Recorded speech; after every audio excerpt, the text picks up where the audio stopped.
Happy Saturday, friends. I hope you're having a fantastic start to your weekend, wherever you are, and enjoying the nice temperatures. Because here in Iowa and Cedar Falls, it's really nice outside. So get outside if it's warm, enjoy the fresh air. I want to talk, but it really is a beautiful day, and it's a beautiful Saturday. And some Saturdays on the podcast, I like to do what I call Saturday specials, which is when I just talk about something that I find special, hence the name, and something that I find interesting and that I want to talk about that I might not talk about on a main episode. And a while ago, I made a video saying it's time to have a serious talk about Iowa State basketball. For those who don't know, I grew up a big Cyclone fan. My father went to Iowa State. My younger brother goes to Iowa State currently. I go to UNI, but even though I go to UNI, that doesn't mean I'm still not a Cyclone fan. I'm pretty sure I cheer more for the Cyclones than I do my own college team, which sounds really bad, but it's just the way it goes sometimes. And in that video, I mentioned that Iowa State could potentially be a Final Four team. I I didn't say that they were going to go to the Final Four, nor were they going to go to the national championship. I do believe there are better teams out there than them, but that doesn't really disregard the fact that they are a really good team. And in the Big 12 conference, which is the conference that they play in, it is stacked with a bunch of good teams. The Big 12 currently has the number one team in the country, Houston, a really, really, really good basketball team. Baylor, Kansas, Texas Tech, Texas, Oklahoma, BYU, Iowa State. Those are all some very good basketball teams. And every team in the conference, in the Big 12 conference, is not per se bad. I think the worst team in the Big 12 is Oklahoma State with about 12 or 13 wins. So they're in the double digits. So we need to applaud for that. They're in the double digits, but they're obviously not at the top 5 or top 10 of the conference. The Big 12 has 14 teams currently right now. They added a few more from last year. Last year they only had 10. This year they have 14. Houston, BYU, Cincinnati, UCF are all the newer teams.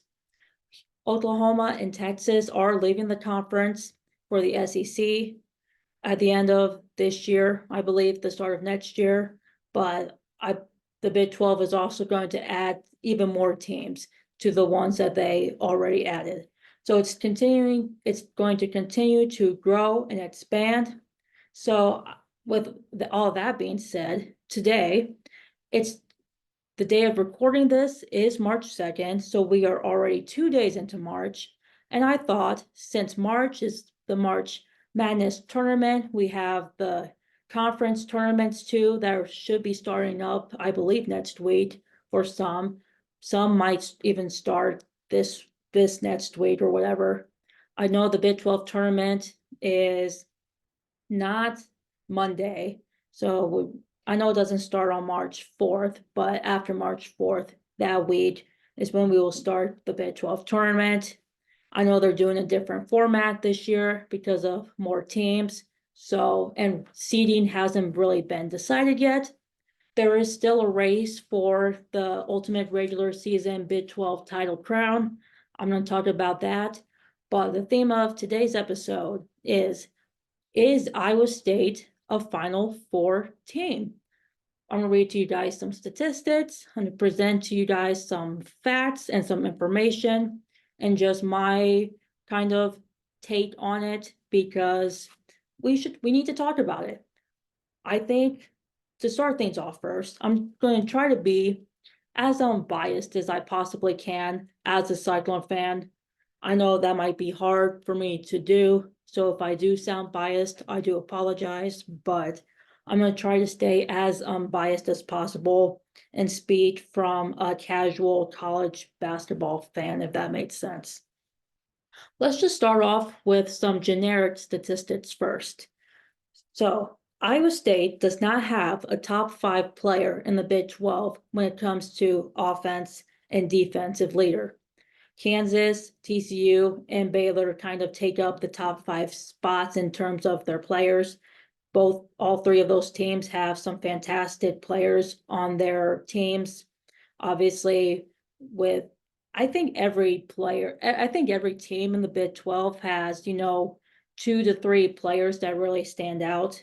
And that goes for all 14 teams. All 14 teams have like a standout player on them, but they can also share the spotlight, and every player brings something new to the table and for their team that makes them unique. Keyshawn Gilbert, one of Iowa State's point guards, ranks 15th offensively, and he averages 13.9 points per game. I do believe that Kansas has the leading scorer with around 17 points per game, maybe 18 points per game. And Tamin Lipsey, the other standout point guard, is 20th at 12.7 points per game. I do believe that Curtis Jones and Milan Momcilovic are in the lower 20s, maybe upper 30s when it comes to points per game. Defensively is where we start to see kind of a little more of a gap in between top 5s. Trey Keane is 26th defensively out of all Big 12 players, averaging exactly 5.0 rebounds per game. I want to say either Kansas or Baylor has the leading rebounder on their team with 8 point something rebounds. And Tamin Lipsey is 31st with 4.7 rebounds per game. So Trey's 26th, Tamin's 31st. So they are kind of close. And as you can see, 5.0 and 4.7 is only a 0.3 differential there. They do have one top 5 player in assists. That is Tamin Lipsey too, with 5.2 assists per game. I do believe he is 4th out of the 5th. And then Tamin leads all Big 12 players with steals, averaging 2.8 steals per game. Houston has a player who's averaging 2.3, which makes him 2nd. And I'm recording this at 4:30 p.m. Iowa State is playing UCF right now. Last I checked, they were tied. We are in the second half. It was 38-38. So I can't check the score right now, but Tamin was at exactly 2 steals last I checked. So he could be at 3 right now. He could still be at 2. When I'm done recording this, I could go back and check. But as of right now, and as of this recording, he does have 2 steals currently, which would match his average. Some Iowa State statistics. So moving away from the player statistics for a minute, let's present to you some general statistics about Iowa State basketball right now in the Big 12. They are 4th in points, averaging 77.2 points per game. BYU is actually 1st in the Big 12, averaging 82.6. They are 12th in rebounds, so 12th out of 14, which is not good. They are 3rd from last. To 2nd from last. They are 3rd from last. Some math right there. At 34.7. Cincinnati is 1st at 40.5 rebounds per game. They are 5th in field goal percentage, however, at 46.8%. Kansas is 1st at 49.8%. And Kansas has lost 2 games in a row. So I wouldn't be shocked to see if their field goal percentage goes down after this as well. Iowa State is 2nd in opponents' points per game with 62.3. Houston is 1st, averaging 56. Their opponents average 56.2 points per game. Iowa State is 4th in opponents' rebounds at 32.2. Baylor ranks 1st at 29.6. They are Iowa State's 2nd in opponents' field goals made at 20.7%, or 20.7. They are 2nd, though, in opponent field goal percentage, too. Houston is 1st at 18.6. So there's only about 2-point differential there. Iowa State is second, though, in point differential at plus 14.9. So that means that the score between Iowa State and its opponents come to around 14.9 points, so almost 15. So Iowa State is scoring 15 more points than their opponent, if that makes sense. And Houston is first at plus 17.7. Iowa State, though, is 10th in rebound differential at 2.5. Cincinnati is first at plus 8.8. So there's a bigger gap there. And to those who say Cincinnati is not a really strong team, they are, because they are first in rebound differential and they are also first in rebounds. They are a great rebounding team, as we can see here. Some of Iowa State's quality wins. They beat second-ranked Houston 57-53 at home. They beat seventh-ranked Kansas 79-75 at home too. 19th ranked TCU they beat 73-72 on the road without their best player, which is why I put it there, just for context and to let you guys all know that they beat a team without Taman Lipsey when he was injured. Not that that makes any difference, but they beat Cincinnati 68-59 on the road. Cincinnati may not be in the top 5 in the Big 12, but apparently it's really hard to win at their home court. And Iowa State did that, and they beat them by 9 points. They also beat Texas Tech 82-74 at home too. And Texas Tech is currently sitting at a 19-9 record. They are 2 wins away from 21, 2 wins away from eclipsing a spot for sure in the NCAA tournament. They only have 3 more games left, so they need to win probably 2 out of their 3 games. And they have West Virginia and Oklahoma State left. Those are 2 of the bottom teams in the conference. So I wouldn't be surprised if Texas Tech does make it to 21, but it's also not uncommon for teams to get into the NCAA tournament with 19 or 20 wins. 21 wins almost most if not all of the time gets you a spot in the NCAA tournament. The committee would be looking at your overall record, conference record. They're looking at your wins and your losses, determining if you beat good teams, if you didn't beat good teams, if you lost to good teams, how much you've lost by, etc. So even if Texas Tech wins 1 out of their next 3 games, they would get to 20. I'm a firm believer that they'll still make it into the tournament. And we still have the Big 12 tournament too. So if you win the Big 12 tournament, that automatically gets you a spot into the NCAA tournament. And it could be a team that surprises you. Houston is sitting at first in the conference right now. Iowa State is second. Baylor is third. Kansas is fourth. And I believe Texas Tech is fifth. And then Texas, TCU, BYU are kind of bringing up the rears there. But any Big 12 team could win the Big 12 tournament. I wouldn't be shocked if we were to see a surprise team win the whole thing. You never know what to expect in the Big 12, which is what makes the Big 12 fun. It's what makes it interesting. And it's what makes it, good to watch. You're getting quality content out of every single Big 12 team. And that goes for all 14 of them. All 14 teams are special. They have a unique trait that makes their team and the player evaluation around them work. And they're working together to create their best content and producing the best game possible that they can bring out in them. For losses, Iowa State has 4 losses. And fun fact, all 4 of their losses have come on the road. They are 1 out of 2 remaining Big 12 teams who is still undefeated at home. Houston is the other undefeated team currently when it comes to home court. Kansas did just lose to Baylor at home, which ended their home court streak. Iowa State was tied with Houston and Kansas when it came to undefeated home court records. So now that title belongs to 2 teams only.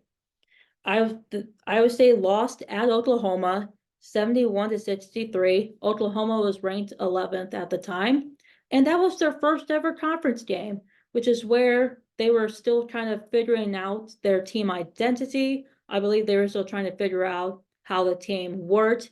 And Iowa State's non-conference schedule and strength of schedule is quote unquote really easy. They were playing teams that don't really match up with the Big 12 teams. So Iowa State was getting away with a lot of easier wins and scoring more points. So being thrown into your first Big 12 road game, the first game of the conference and the first game that you have to play on the road against an 11th ranked Oklahoma team, I wasn't really expecting them to win, but they only lost by single digits. They did lose at BYU 87-72. BYU, sorry, was ranked 20th at the time. I believe Iowa State was ranked 24th. So BYU was expected to win, being a higher ranked team. And to this day, it's still their worst loss in the Big 12. That's the only game that they have lost to in double digits. And it was just a poor game offensively and a poor game defensively. But that was on the road. They do have a rematch this week for senior night. BYU does come to Hilton, and Iowa State only has one more home game remaining on their schedule. So if they can beat BYU on senior night, they would have had an undefeated home record, which I don't know has ever happened. So we could be witnessing history there. They lost at Baylor in February 70-68.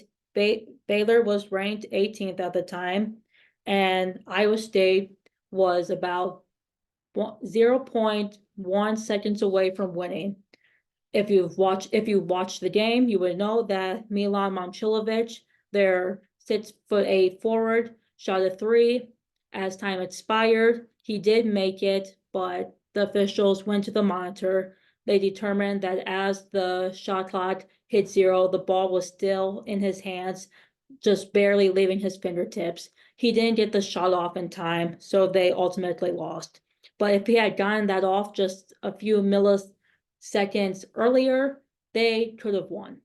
But they only lost by 2 against a good Baylor team, a great Baylor team.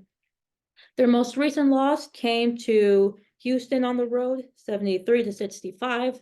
Houston was ranked 2, and that was a good game by, again, 2 very good teams. I thought Iowa State played aggressive. I thought that they had a semi-clean game. There were some turnovers, there were some fouls. Some of their shots weren't falling down, but they didn't let up. They played till the end, and they proved that they were willing to fight. And I think they gave Houston a run for their money too on their home court. One area of weakness that we're also going to talk about is the difference in free throw percentage. Iowa State is not a good free throw shooting team. In fact, they are 287th in the country when it comes to field free throw percentage at 69.3. Villanova is actually first in the country at about 81.7%. So they are shooting 80% from the free throw line, which is actually really impressive when you think about it. And about 250 other teams are in the 79 to 70% tile. I think the average free throw percentage for a team is around the 70% tile. I would lean more towards probably the 74 or 75% for the average, but Iowa State is 69.3, and they have shown over and over again that they are not consistent when it comes to free throws. And free throws can ultimately make or break a close game. I would say if you're up by 20 and the free throws are not falling down for you, you're still likely to win. But if it's a close game, if it's a game that's been tied for the majority of the game and it's coming down to the last 2 minutes and you're not making free throws, that is an issue. That was an issue against Baylor that I saw when they lost their free throws weren't falling down. If they had made more of them, I would like to think that they would have been Baylor by 10. Against Houston, free throws again were not coming down, even for some of the better free throw shooters. That could have possibly been a role in how much that they lost to. And even at home, winning at home, their free throws are not consistently coming down. So that is something to look out for in the Big 12 tournament and the NCAA tournament. Iowa State has a 22-6 overall record. They still have 3 more games left to play. They are playing UCF right now. I don't know the score because I'm recording this while they are playing, but last I checked, they were tied. I don't know if that's changed or not. Maybe we could actually pull this up though quickly. I don't think we can. But I don't know what the score is. I will find out after I'm done recording and uploading it. But that brings me back to my overall main point. Is Iowa State Final Four contenders? I gave you guys some statistics. I gave you guys where they rank kind of in the Big 12 currently. They are second in the conference. Houston is first, since Houston did just beat them, and they have 1 less loss than Iowa State does. But Iowa State is 1 game behind. It's not impossible for them to still come out victorious with the regular Big 12 season title. Houston would have to lose 1 more game, and Iowa State would likely have to win out, most likely. To be perfectly fair and honest, I don't foresee Houston losing the rest of their games. They do have a little bit of an easier schedule. I believe Houston does have UCF on their or Cincinnati, and then they do close out with Kansas, and Kansas has not been doing very well lately. So I'm just going to put out a bold claim that I think Houston is going to win the Big 12 regular season title, but anything could happen. Iowa State still has a chance, albeit it's a very slim chance, but I just personally believe that Houston will win the regular season title. And that's my prediction. But back to the main point. Is Iowa State Final Four contenders? We've seen where they kind of rank offensively in the Big 12. We've seen how they rank defensively in the Big 12. Free throws are still an issue for them. I don't think it's going to get better. It could. I think they'll still stay around the 69-68 percentile in terms of percentage. But the short answer to that question is yes. They are Final Four contenders for 3 reasons. Reason number 1, their defense. Iowa State is known for playing a defense that is they're playing man-to-man defense, they are playing zone defense, and they are guarding the 3-point perimeter. One of Iowa State's weaknesses in the past has been not being able to defend the 3-point mark. And we've seen teams be able to shoot 3-pointers against Iowa State very well. That's always been one of their weaknesses. They cannot guard the 3-point perimeter. This year, I think we've seen them guard that perimeter a lot better, but they're also playing aggressive defense. They are daring you to take a shot and forcing you to take the shots. They are not playing, they're not laid back, they're not letting up easy. They are staying with their guys, they are getting up in their face, and they are attacking the ball, and they are attacking quote unquote their guarded and their players. I like to see that defense in any team because defense does win you games at times. A perfect example of that is Iowa State's last home game against Oklahoma. Offensively, they were struggling. They only scored 58 points against Oklahoma. That is their second lowest points this season. Their first lowest was 57 against Houston. Again, that's just a 1-point differential between a top ranked Houston team and a above average Oklahoma team. But in that game, their defense won them the game. They were getting rebounds. They were guarding the Oklahoma players. They were not letting up easy. And when it seemed that the shots weren't falling down at times for them, they rebounded quickly. They got back on their assigned player and they made the plays necessary to ultimately come out victorious. Defense is going to be a big reason why Iowa State does well in the NCAA tournament.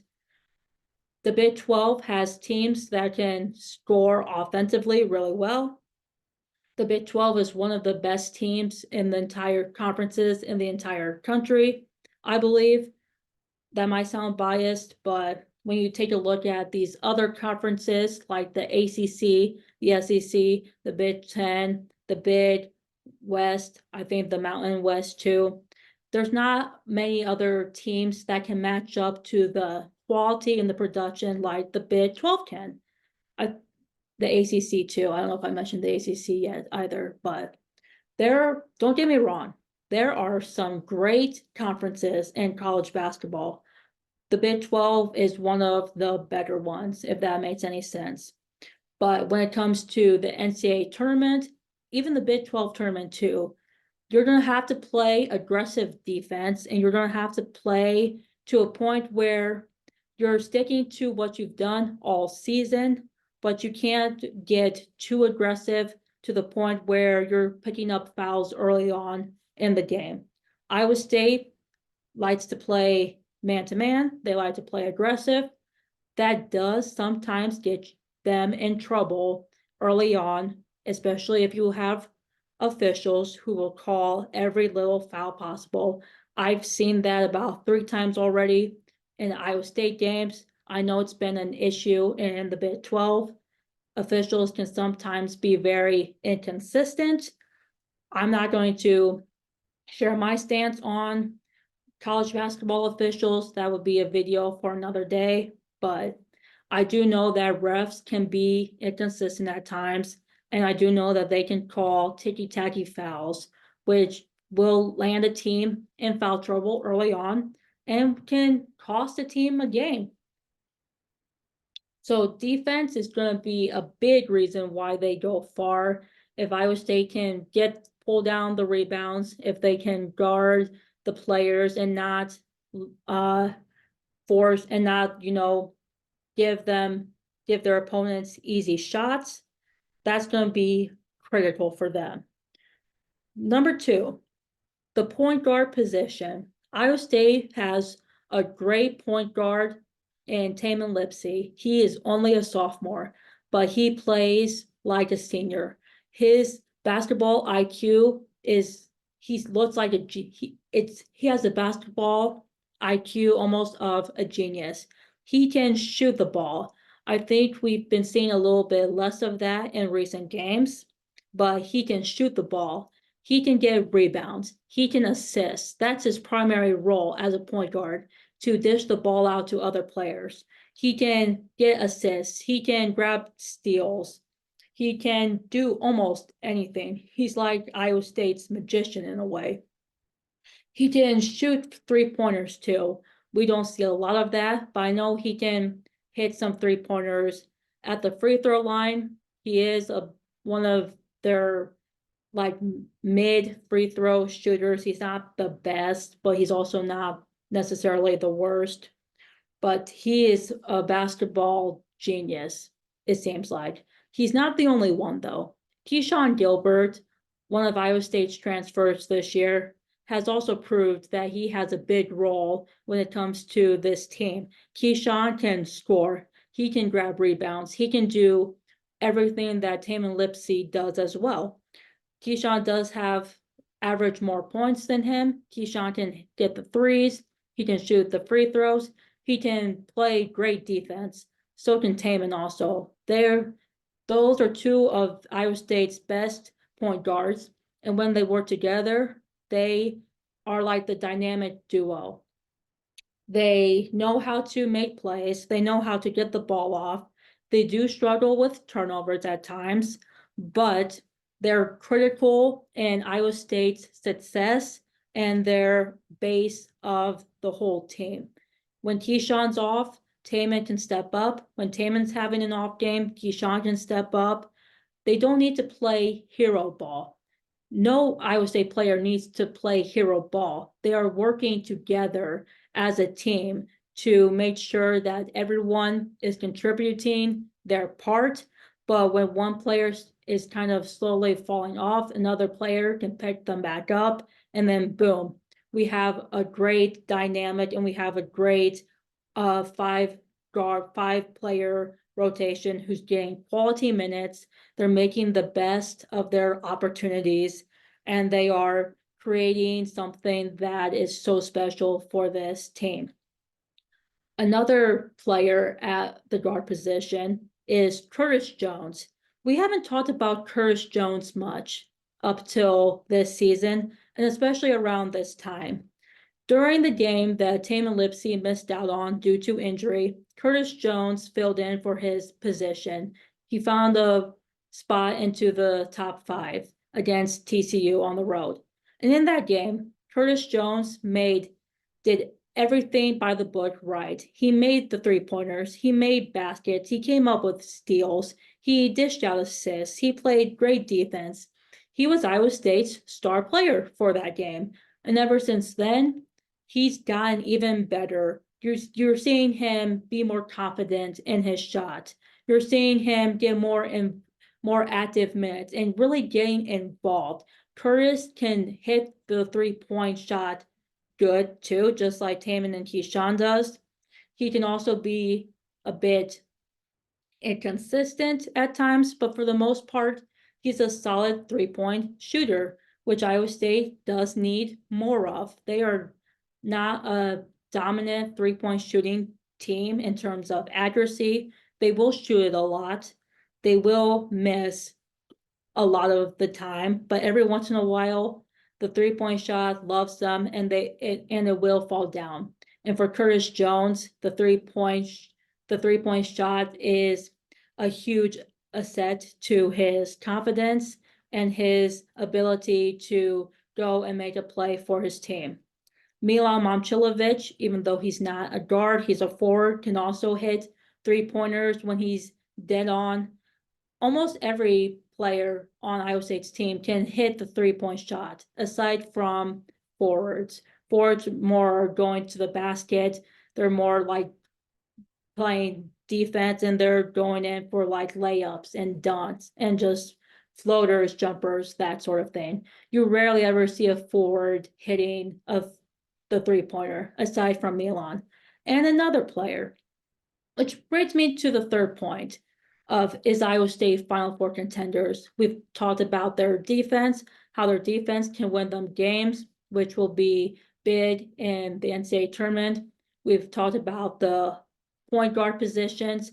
If Taman, Keyshawn, and Curtis can get it going in the tournament, that will help them, Iowa State, make a run for it if they're staying consistent, if they're doing all the things that they are doing right now. But point number 3 is called the X factor. I believe Iowa State has 2 X factors that are going to help contribute to their run in the tournament. It's called X Factor 1A and X Factor 1B. X Factor 1A, Jackson Paveletzke. Jackson Paveletzke doesn't see a lot of minutes on the Iowa State team, I think, as he was expecting to. He is a transfer this year. He does stay on the bench, but occasionally comes off the bench and gets some solid minutes. What I've seen from Jackson Paveletzke is he is a great defender. He knows how to defend his player, and he is not letting up easy. He is staying on that player at all times, and he is not letting up. He is locked in. He is focused. Most of the time, I do believe that the defender or the player that he is defending misses that shot that Paveletzke is forcing him to take. He is a great defender. That's something I've noticed back in non-conference play, but in conference play, it's starting to come to light more.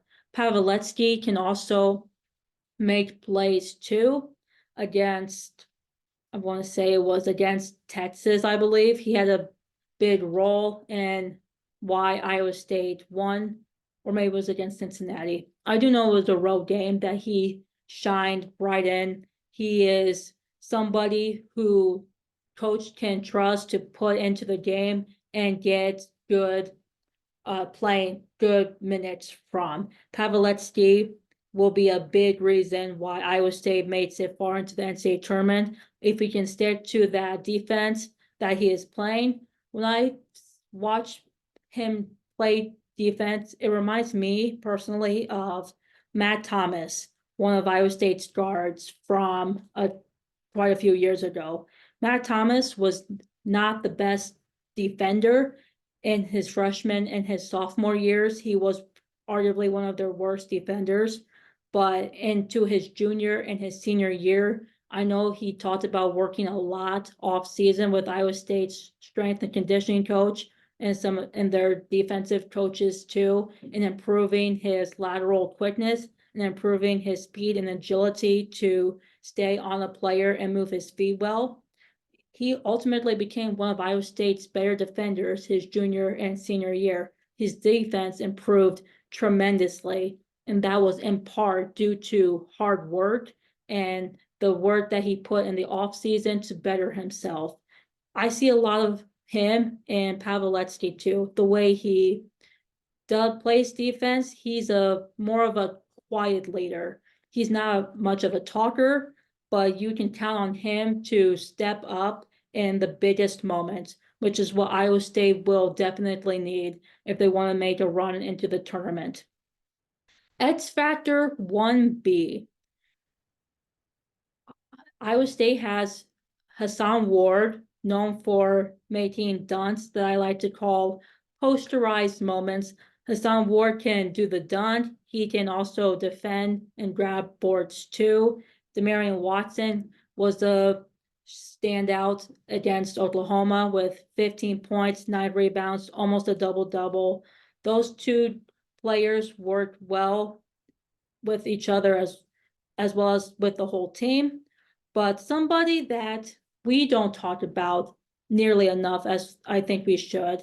This is a player who self-admittedly has not been having the best of games as of late. He is kind of struggling to get points and score, but he was a huge, huge factor in Iowa State beating Kansas, and his name is Trey King. Something to know about Trey King is his position is a forward. He's not a guard like Taman and Keyshawn is, and he's not a center like Robert Jones is, for example. He is a forward, so that means the forwards, as I've kind of mentioned before, are the ones who are relying more on their defense, getting rebounds, and doing like the layups, the dunks, the jumpers, etc. Trey King can hit 3-pointers, and he can hit them well. He made 5 3-pointers against Kansas, a career high, I believe, for him. Out of all the forwards, he's one of their better 3-pointer shooters, aside from Milan Momcilovic. He is a better 3-point shooter than some of these guards are, like Demarion Watson and Keyshawn Gilbert at times as well. Trey King is X Factor 1B. If you can get him shooting 3-pointers, if you can get him shooting with accuracy and on point, chances are those 3-point shots are going to fall down. And if Iowa State is playing a team known for their 3-pointers, if they're playing a team that will guard inside the paint well, 3-pointers are going to be a huge asset for their team. And Trey King can hit them. Trey is also their best rebounder with about 5 rebounds per game. You can count on him to grab defensive rebounds. We've seen that before. We've seen him grab offensive rebounds too, and giving his team an opportunity for second chance points. I've seen him come up with steals. I've seen him come up with some huge blocks as well. He will be the X factor if you can get him involved into the game, if you can make him a person of interest on the team. Lots of teams are going to be focusing on Iowa State's better players, Keyshawn and Taman. If teams can figure out a way to stop both of them, an easy way to stop Taman Lipsy and Keyshawn Gilbert is force them to take shots. I've seen Taman is a little bit more hesitant to shoot his shots sometimes. So if teams can get on him and force him to shoot it, that's going to be one of Taman's weaknesses. But if he can get the ball off and trust another player to make a play, that's big. Same with Keyshawn too. Keyshawn struggles with turnovers at times. He can get sloppy with the ball. He is a better offensive player than he is more of a defensive player, but Trey King can do both. Making him a primary target is going to be absolutely a reason why Iowa State goes far in this tournament. That's X Factor 1B. X Factor 1A, Jackson Pavlovetsky. So to sum things up here, yes, Iowa State is a Final Four contender for their defense, for their point guard positions. They have 3 great guards who can ball out and play very well, and their X factors, Jackson Pavlovetsky and Trey King. Overall, as a unit, Iowa State has found their identity. They have found where they do well in. They have found where some of their areas of weaknesses are, but they are improving. They are working on the little details. And this is a team that we have not seen in such a long time. TJ Otzelberger has done an outstanding job with this team, making his focal point for this team their defense. They are getting better defensively. And I really believe that we are going to see that defense shine in the Big 12 tournament and the NCAA tournament. Don't be shocked if you see Iowa State end up in the Final Four. Is it going to happen? That remains yet to be seen.